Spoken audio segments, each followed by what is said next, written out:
Hey, everybody, and welcome to the Control Alt Secure Sudo RimRef podcast. My name is Max, and I'll be your host today. So this podcast is a more technical offshoot of Red Sentry's usual Control Alt Secure podcast. Let's get into it. If you've spent even 5 minutes browsing the cybersecurity world, you've probably heard the term CTF. It stands for Capture the Flag.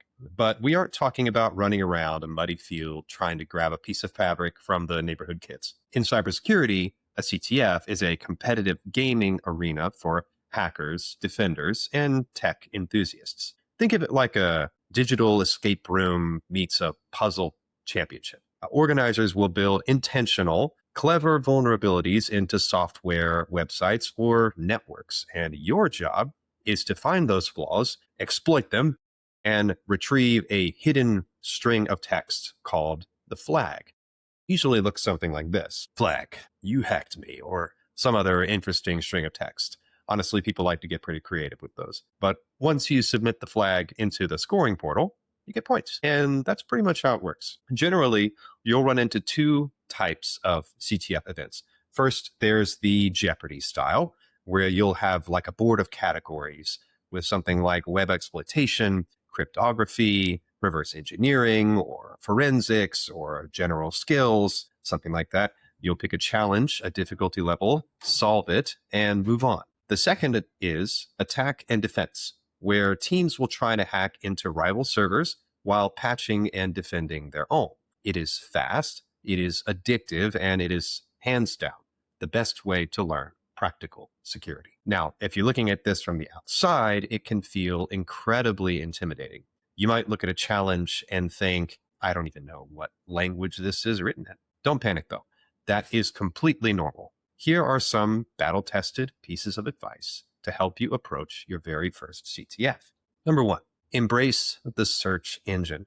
No one walks into a CTF knowing all the answers. That's the whole point. The secret weapon of every great hacker is knowing how to search effectively. If you see a weird file extension or an unfamiliar encryption style, look it up.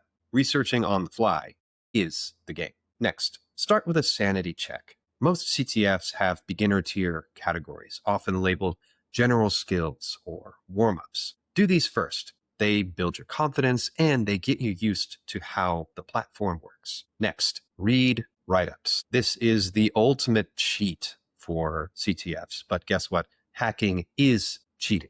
After a CTF ends, participants often publish write-ups explaining exactly how they solved each puzzle. Read them. Read how the people who solved these CTFs thought through the problems. You can instantly level up your skill set, and you can take notes and upgrade your toolkit for the next event. Finally, don't fly solo. Join a team, join a community, join a Discord. Cybersecurity is a team sport, and bouncing ideas off of other people is exactly where breakthroughs happen. So the absolute best way to understand a CTF is to just jump in and try one. And it just so happens that you have the perfect opportunity coming right up. Right here at Red Sentry, we are hosting our very own CTF at the end of June. If you've never done one before, don't worry.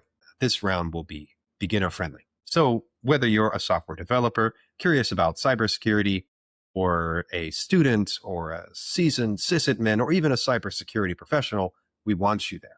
All the details, registration info, and exact dates for the Red Sentry CTF are listed right below this video. So click on that link and sign up.